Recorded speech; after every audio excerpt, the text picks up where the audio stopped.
Good evening, everybody. Welcome to tonight's Overview and Scrutiny meeting. We're all aware of the emergency evacuation procedure. If we get straight on to the agenda, item number 2, apologies for absence I've received from Councillor Garbett Moore. No further apologies. Agenda item number 3, I'd like to take that the minutes of the meeting held on the 10th of February are noted. Do I have a seconder? Thank you, Councillor Oxley. Can we go by general affirmation? Yep, general affirmation, please. Yes, Chair. Item number 4, urgent business. I have no urgent business. Item number 5, do any members have any declarations of interest? No declarations of interest.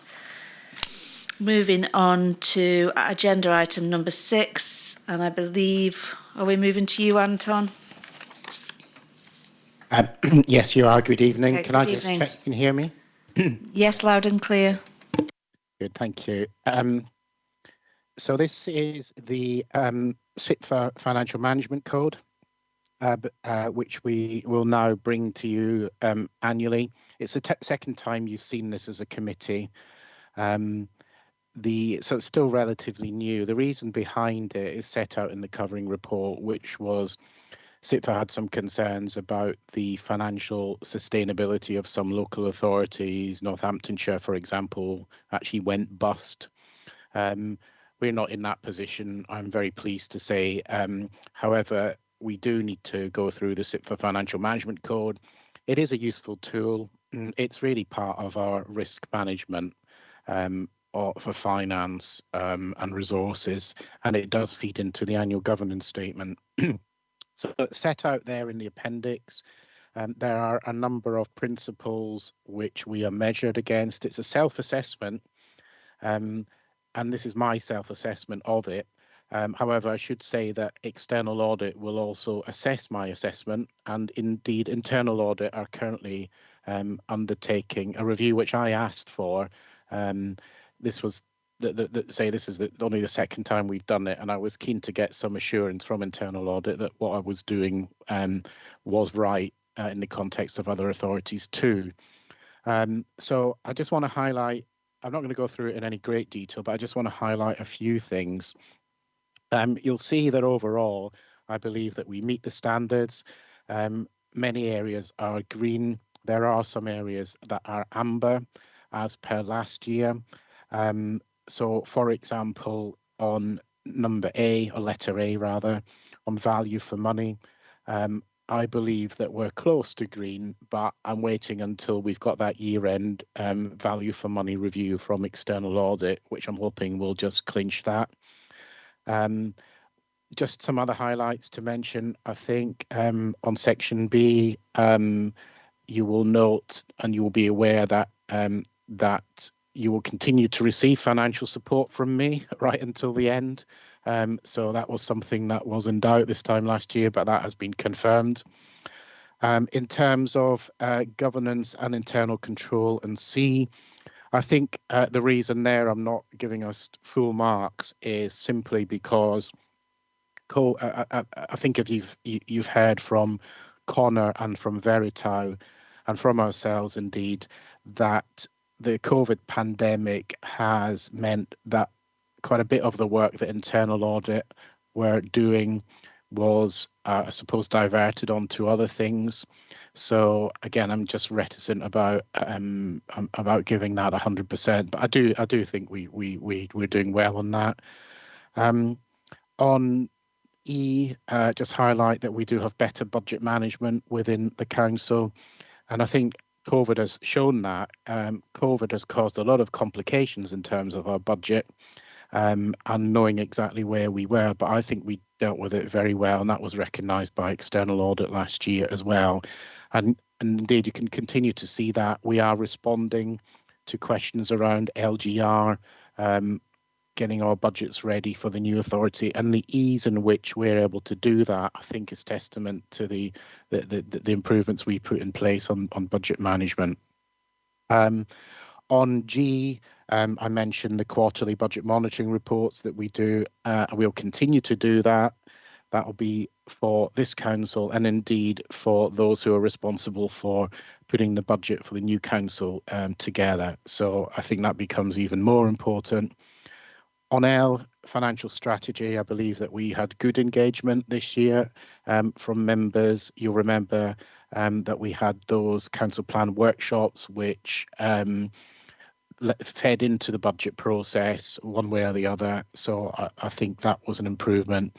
And finally, on all, just noting the reserves position, highlighting that we need to keep an eye on this as we spend our reserves. We are spending our reserves. I don't believe we will spend all of them by the time the council closes, but we just need to ensure that we are on top of that. So a very brief sort of run through some of the highlights of the standard itself. Happy to take any questions. Thank you, Anton. Are there any questions? Councillor Oxley. Hi. Evening, Anton. Just a couple of things to probably run together, probably. What sort of level of resource does this take from us in terms of, you know, what are we actually, hours are we putting into doing this on top of everything else that we're doing, roughly? It's not too much extra, Councillor Oxley. I think mainly it's about writing the report and pulling it together. We already have to carry out a number of the responsibilities for external audit, for example, and I'm always pleased to be able to highlight, you know, the changes and improvements we've made in things like budget management and monitoring. It probably, in terms of hours, it probably takes overall less than 5 or 6 hours to actually pull this together, but the work that's in it, of course, takes much longer. Of course, but just I understand you're just checking what's already happening in reality. I just wanted some public sense of, you know, what this is taking. Yeah. The other thing that strikes me, Anton, is that as we are moving towards LGR, and particularly after the elections, whatever they produce in May, will the responsibility for this still lie within Rydale on behalf of whoever's going to be running it for the LGR, or will there be a sort of gradual transition of who's looking after this as what might be needed changes as we move towards whatever's going to be wanted after LGR? It's a good question. I think it's going to be a mixture. We're still going to be responsible. I'll still be responsible as Section 151, and you'll have a role as a scrutiny committee in terms of the Rydale budget and everything we're doing for that. However, as you can see in some of the statements I've said in there, I'm kind of doing this for two audiences now. Sure. But for members in Rydale, officers in Rydale, and those people who audit us, but also for those who are putting together the budget and the finances and the financial governance of the new council. So I think it's both is the answer. Okay, thank you. Councillor Ryby. Anton, I hope this is in the area that we're talking about, but Councillor Oxley just reminds me. I sat at the town council meeting at Kirby Moorside on Monday, and there's a large development that's going on called Westfield, which has got 235, 240 houses. I think it's section 206, isn't it, where the developers pay 106, yeah. Yeah, you understand what I'm saying. Sorry, I couldn't remember. And I reassured them with that, and I said, I've got no authority to do this, but the fact that money comes to the district council and then is paid back to the town council when it's received on completion of the development. And their concern was with Rydale being annulled or evaporated, would they lose the money? And I said, no, I think that will be secure for you when it arrives. Would I be right in thinking that? Yeah, generally that's true. The Section 106 will be specific for schemes, and those so those schemes, doesn't matter which is the governing council, those will still benefit from the money. I think there's a bit of a difference between Section 106 and SIL money, which is a little bit different, where there's a bit more kind of flexibility, but certainly the Section 106 will be specific for that scheme, so it shouldn't be any problem. Thank you. Councillor Oxley. Sorry, Anton, Councillor Iber's giving me some thinking time. Okay. I understand that, I mean, the other district councils will be going through the same process as we are with this, presumably, yeah? Yes, Just a matter of interest, and if you want to duck the question, just duck it. Are we in similar situations, all of us, in terms of how we've got this under control? Or is there, are there vast differences? I mean, given that we had Northamptonshire that went bust, these things can happen. Are the other authorities in a similar situation in terms of where they are on SIPFA? Yes. Yeah, fine. Yeah. Good. Thank you. Yeah, we are. Yeah. Thank you, Anton. Any other questions? No further questions. It's recommended that the committee notes the work undertaken to enhance compliance with SIPFA FM code and that future reports will set out progress against any further actions stated. Do I have a seconder? Councillor Rain. Is it okay to take this by general affirmation? Yep. General affirmation. Thank you.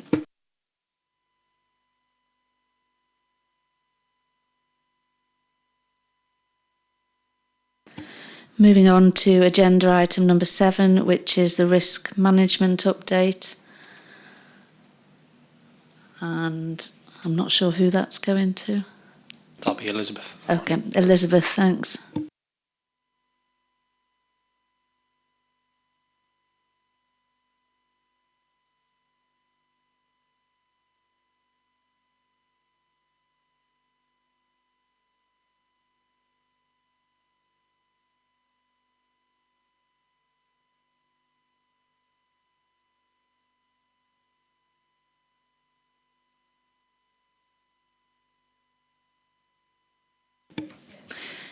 Yeah, Margaret, if you don't mind, that'd be brilliant. Yeah, thanks. Thank you, Chair. This report provides an update of the work to review the revised Council Corporate Risk Register, which is attached in Appendix 1. It is recommended that Overview and Scrutiny note the contents of the report and feedback any comments on the format and details of the Corporate Risk Register. You'll see that this normally comes to Overview and Scrutiny, and it's been updated in line with all the different risks, and some have changed. So there's still the risk about COVID-19, health and safety, staff resilience and capability, financial management, information and governance, ICT, contract and procurement, major events incidents, non-COVID, job creation, economic sustainability and growth, safeguarding and local government reorganisation, which has been added into the risk register. You'll see that they've been scored under very likely and the impact score of either 1 to A to 5 to E. And each of the different risks have been scored going through the risk register and the impact that will be impacted or what mitigation circumstances have been put in place. I'll try and answer as many questions as I can, but obviously, but I'll try my best. Thank you, Margaret. Is there any questions? Councillor Rain. Thank you. Margaret, you just mentioned there were some changes or some... Yeah, so obviously COVID is, the COVID risk has changed slightly because obviously government guidance has kind of changed on that. So that's been updated to reflect that. It'll likely be updated again to reflect that, obviously when the government guidance come out on the 1st of April. We've not received it yet, so it's not been updated yet. So some of them will still be updated in that. The other one is obviously just about LGR and local government reorganisation. So that's one we've kind of updated. And again, that's one that we'll have to keep on reviewing and checking as we go along, because the risk might change depending on what's kind of happening with local government reorganisation. But yeah, I mean, they've not changed massively, but I would say they're the two that I would definitely say have kind of had some risk. The other one, just for your information, is around ICT and information security. Obviously, just now there's a heightened state, so we're being more vigilant around that, about information security for the organisation. So again, we're linking that with civil contingency and our emergency planning to make sure that we've got stuff in place just in case, so if you've got disaster recovery and things like that. So they're the stuff that have been kind of updated just because of new risks that have kind of come up, but we'll keep on reviewing it and obviously keep on bringing it back to you. Thank you. Okay. Councillor Wass. Cheers. Thanks for stepping in, Margaret. I find it quite amusing, actually. It's a slightly different emphasis to the financial strategies, where red, amber, green, you know, the red is there's something concrete we can look at, whereas with risk it's a bit like accidents. You know, the word accident is there for a reason, because it's kind of unseen. It's an accident. Well, a lot of this risk, we've highlighted it, and yet we're falling into a boundary of being in red where it's not really our control. It's quite a misnomer in many ways. But just moving into the actions on page 27, and we're mentioning the increased investment about 3/4 of the way down the page in resources to support ongoing good staff mental and physical health and well-being. I was just wondering if we had any examples or evidence of how we've gone about that. So HR have really taken the lead on that. So I don't have all of the details, but there's been a lot of kind of work making sure that we're engaging with staff, that we're making sure their one-to-ones are done, their appraisals are done. Also just kind of like the staff briefings, making sure we're checking in with people. I think also just being really mindful that we have been working slightly differently. So checking with the new ways of working. It's not really new ways of working. We've been doing it for 2 years now. So we've kind of got that tag. But actually, as we start to come out of COVID, we'll see more people coming back. But actually being really mindful that the way that we've been working, some staff have really enjoyed it. And it's trying to get that sense check with them as well, that we do business because we need to operate our business. But actually, at the same time, we do that in light of actually getting the best and supporting our staff to be able to kind of like do that. So there's stuff like that. Obviously, the staff survey as well, looking for a lot of kind of stuff around collaborative leadership, because a lot of really good ideas come from our staff.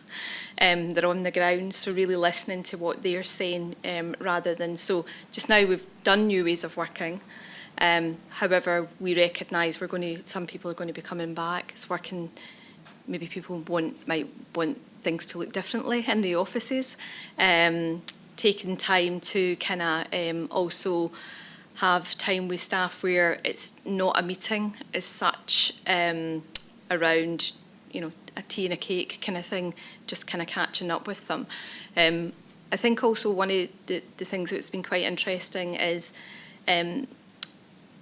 managing LGR within that health and wellbeing as well. So again, making sure that staff are up to date in LGR, feeding back into the local government reorganisation about making sure that staff are kept updated. So last week there was a local government reorganisation webinar where Richard Flinton and Paul Shevlin came along and spoke about local government reorganisation.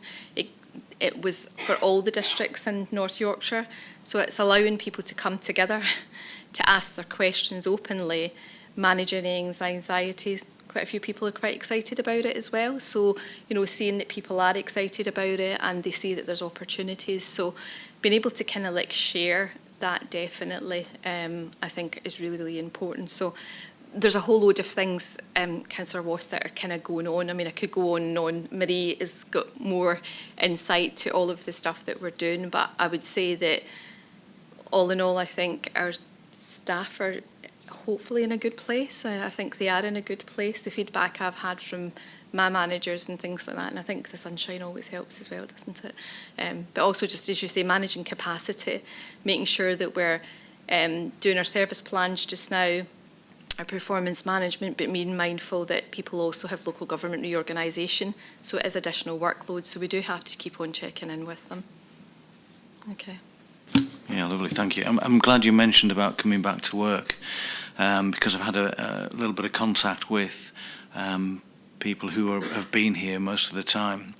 And I know at the beginning of this, on page 27, it mentions about increased staffing capacity and stress. And I know one or two concerns were the fact that there were so many people still working away from the building.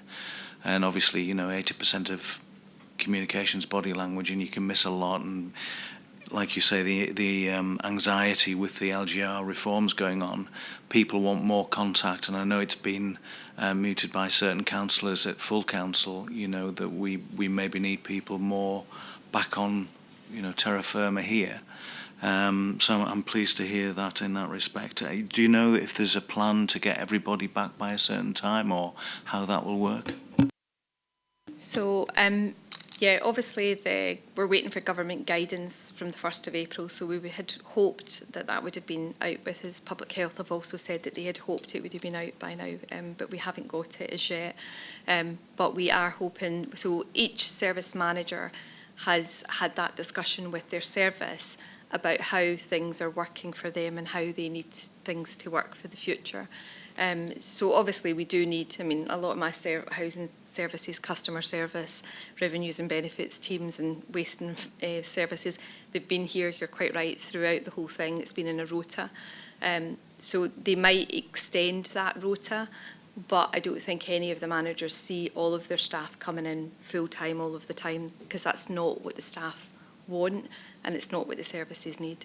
So that's the discussion, but it's a very collaborative discussion that they're having.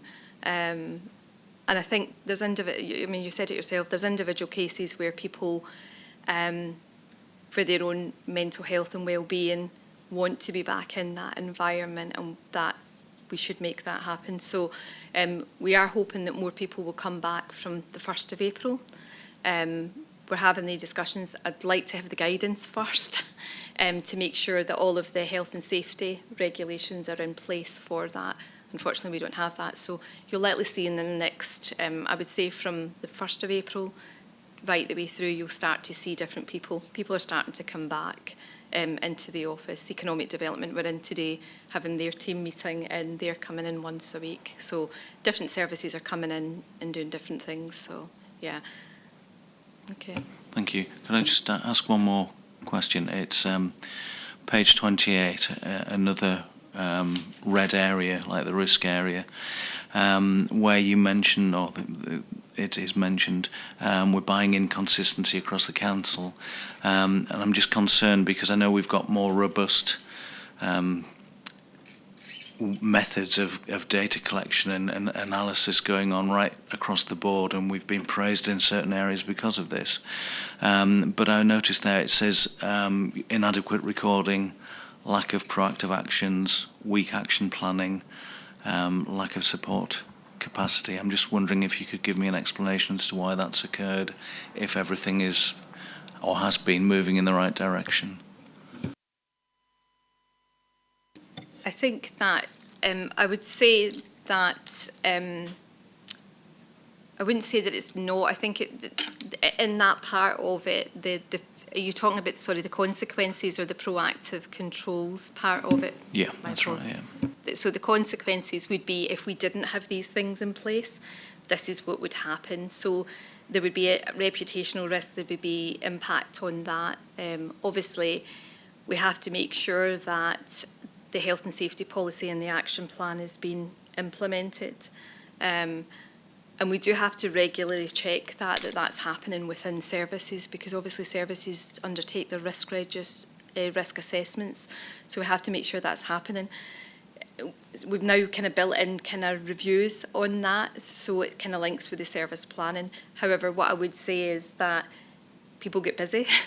and sometimes you've just got to double check that it's actually happening. So that's why it's in that kind of section of it, because we need to make sure that these things are in place, and they are. It's not just a matter of us saying, oh, you should have this in place. We do need to just every now and again just check that they are in place to mitigate that risk. Are you saying then it's a more senior position would be checking that then, or is that across the board? So that would be, it would be, it's more managerial level that are doing that. They're responsible for the risk assessments to be undertaken, and to make sure that we've got what we call building officers that check areas, make sure that we've got the hand sanitisers out and stuff like that. So we do have that in place every single day, obviously making sure you've got your fire wardens in place and your first aiders in place within the building as well. So they are daily checks around COVID, but obviously from a health and safety point of view, we do have an action plan. We like to make sure in our quarterly meetings that the actions are being updated, and we can do that through our service planning. So we've started to look at our new service plans and actually make sure that the risk is actually built into that kind of going forward. Okay. Cheers, thank you. Councillor Oxley. Yeah, thanks. Margaret, you made an interesting comment some time ago about the not what the services need, not what the staff want. I understand it's a balance, but I'm absolutely certain that what the service need is will always be put first. And I also would like to just add on to that another consideration, which is what members want. At the end of the day, we have to run an effective service, and we have to do it to the best of our ability. But there is, I think, a growing concern amongst members of this council that probably the move to having more people here more of the time is not moving as quickly as it should be. And I just want to sort of put that out there as a personal view and as an observation. The key to it all, of course, is what the services need, and I'm sure that the senior management team will be making sure that that's the key consideration in all of this. I think the other thing is that with the local government reform, that is going to undoubtedly throw things at us that we're not really expecting.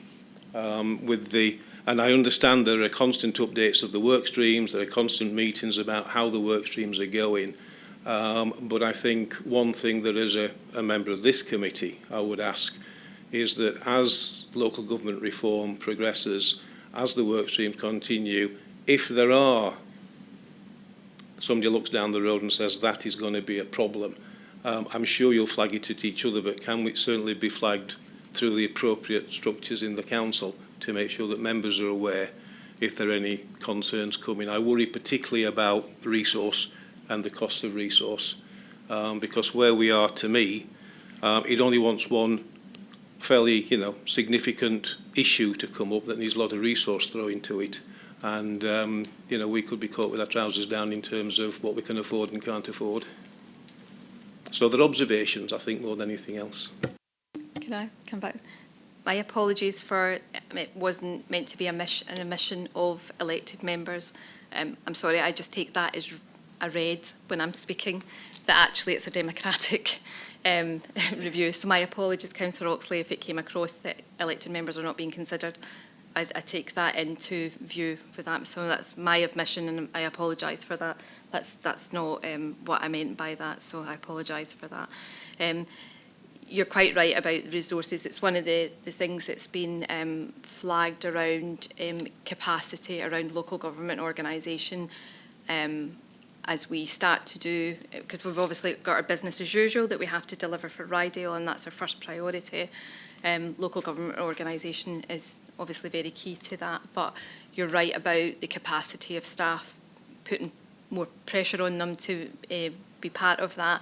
And actually, because we've got a deadline date, making sure that we can release people to be able to do that. So I think one of the things that I know the Chief Exec is very much about is about is there capacity need within the services, and actually double checking with managers and staff whether or not they've got the capacity to be able to do what they're meant to be doing. But I think it's something that we've flagged numerous occasions. I think there was a pinch point recently around council tax billing, garden waste, and we were being asked for things through local government reorganisation, and we had to go back and say, well, actually, our first priority is the council tax billing to go out, and garden waste.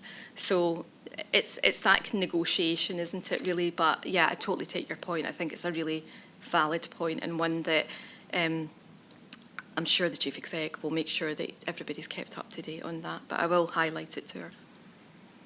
Thank you. Councillor King. I can't believe what I'm hearing here. Margaret has said that staff don't want to return to this, to Rydal House. I can't believe that. My question would be, who is employing whom? No one is going to agree with me, so I'm going to say good night. I'm sorry, I didn't say that staff weren't wanting to come. I was just, well, sorry, then my apologies. Margaret, moving on, I've got a query on page 30. It's obviously flagged red again. We're aware that we haven't got enough staff at the moment, and there's a recruiting issue. Are you doing anything about that, or is it just going to be left for the next year until we come to an end? HR are actively looking for different ways to try and kind of recruit. I think it's not something that's local to us, it's something that's national just now, trying to kind of get the right people into the right jobs to do the right skills. So Harry is on that, and they are looking at that, obviously nationally, but also from a local perspective. I also think there's staff that we've got on our own, so making sure that there's good training and organisational development linked to that, so we're actually growing our own talent. And there's progression for people within the organisation, I think is key to this. And hopefully, as we go into local government reorganisation, the links with education and our young people actually coming into new jobs and apprenticeships, I would hope that that would be something that they would look at kind of for the future. Thank you, Margaret. Are there any other questions? Yeah, Councillor Rain. Thank you. It's on my mind a lot about, obviously, people's well-being, and I think with the, all the changes ahead of the people at work here, surely they must be worried about what's going to happen with their jobs. Is there something in place with that? Yeah, so that was the session that so they've got a work stream on HR and obviously organisational development. They've been very clear that the staff will be to be transferred across. The only jobs that will not be to be transferred across is obviously the chief execs, and they'll be made redundant come vesting day, obviously, or just before vesting day. So they will not transfer across. But obviously then the decision about the structure and how that looks. But for the majority of the staff, we've been assured that their jobs will be fine. So, but obviously that will be decided once vesting day, new elected members, and the decision will be made at that level, and hopefully will be all kept up to date. But yeah, I mean, I think everybody's been reassured that there should be troopy transfer across. Thank you. Okay. Councillor Wass. If I could just ask a question on something you were mentioning there, Margaret, about homegrown talent, which I would love to see happen. My only concern in that respect is, are we sort of blocking holes on a sinking ship just to get us to port? Or, I'm concerned because if we promote people and we make them feel as though they can do the job, it could be counterproductive in many ways, and it might not be good for their well-being, their mental health, under the pressures of what we've got going. I'm just interested to see what your take is on this. Yeah, I mean, I think that we're likely in a very different place in an employment perspective, that there is a lot of hybrid working. That's what I was trying to say, that I wasn't trying to say people didn't want to come back. So my apologies for that. I seem to be losing my words. But there is a more hybrid way of working.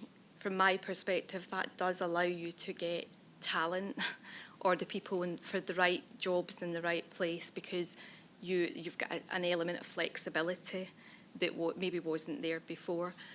But I do feel that we've had graduates that have came to us that have really excelled, and they've went on to secure jobs here, and I've got to say, lucky us, because they have actually brought a lot, definitely, to teams. So, and I would hope that the experience of the people that have been here a long time, with the graduates that have actually come, or the apprenticeships that have come, is actually, that's the way that you do it. You don't, I wouldn't hope that you would progress people into a position that they're not ready to go into. And I think that that's why stuff like your appraisals and your one-to-ones and your 6 months, you know, sorry, losing my words again, your 6 months induction into it allows you to see whether or not somebody's right, or they've got the skills, or they need more training. And I think that's where your organisational development comes in as well. Definitely, that if they're struggling with something, that you've got an experienced member of staff that can mentor them and help them, or peer support, but you've also got training there to kind of help them out. So I know that's what I try to do within my services. I'm not saying that people don't struggle with certain things. You know, I struggle with certain things. But I would hope that they would feel that you could come to us either in our one-to-one or their appraisal, or we could try and put the training in for them to kind of support them as best as we can. Thank you. I mean, you know, my main concern is that if they're not nurtured and they're not supported, you know, we just want them to do things and get us past the finishing line, and then there's no future, and, you know, it could be the worst scenario. That, as long as what you're saying is in place, that's good. Yeah, thank you. Councillor Oxley. Yeah, if I could just pick up on that, because I think it's absolutely fascinating. It's one reason why I think we carried out the review we did of the appraisal scheme, just to prove that our staff are getting well looked after, and the evidence there is that they are. I actually think that we should take great credit from the way that some of the graduate trainees and apprentices we've had pass through have actually progressed, both here and when you look at people now from RDC going on to jobs in other places. We've got a pretty good track record, and I think that's something that we should be quite proud of. I really do. And I think this, despite, I know it's been a really key issue and we've all made a lot of it, but when you look at some of the things that have happened in the past inside this building, you look at where we are now, I think we have come an enormous way forward in terms of culture and the way that people in here relate and work with each other. And that's, you know, that's a very positive situation to be in as everybody's moving forward.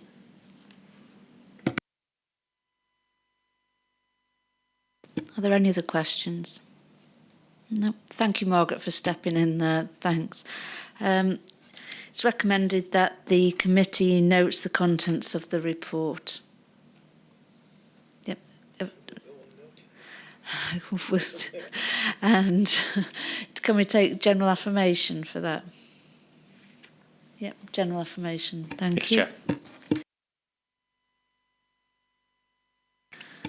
Moving on to agenda item number 8, which is decisions from other committees, and it's the Policy and Resources Committee, which was held on the 17th of March. Has everybody been able to view the minutes? Yep. Is there any comments or questions? Councillor Oxley. It's a question of you, really, Chair. What are we supposed to do with these? I think we're supposed to review them, Councillor Oxley, and then if we have any queries and if anything needs feeding back. I understand what the words say. I sat on this committee for some time now, and I'm not quite sure in the context of these what review what review them means? I think we're supposed to look at it, and if we've got any concerns regarding it, I think we can then go back to policy and resources as far as I'm aware. We are simply dealing with the minutes of the meeting as they're put in front of us. We are, Councillor Oxley. Fine, that answers my question, thank you. But if you attended the meeting as a member of the Overview and Scrutiny Committee to scrutinise the meeting, and if you've got any issues, you could raise that now, yes. I've raised some issues with the appropriate managers in the organisation, not for discussion of this, not to the specific minutes of some of the things that happened at the meeting. They've been raised separately, so they don't need to be raised here. Thank you, Councillor Oxley. If you could let me know your concerns, not now, but in an email or after the meeting, if that's I'd copy okay. you in, but if I haven't, I will do. Right, thank you.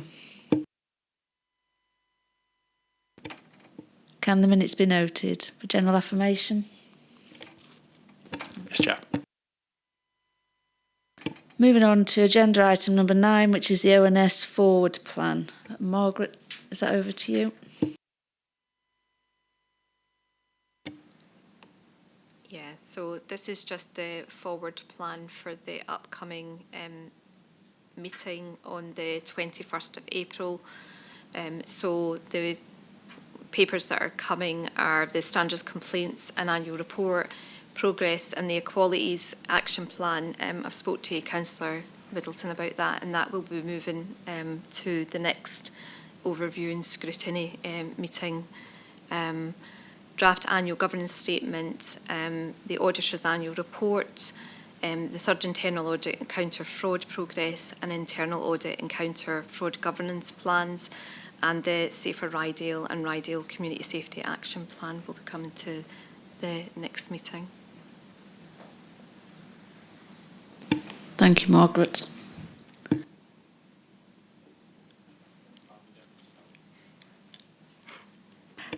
Moving on to agenda item number 10, which is any other business. And I haven't got any other business. Has anybody else got anything to discuss? No? Well, thank you for attending. And thank you, Margaret, and thank you to the officers. Thank you.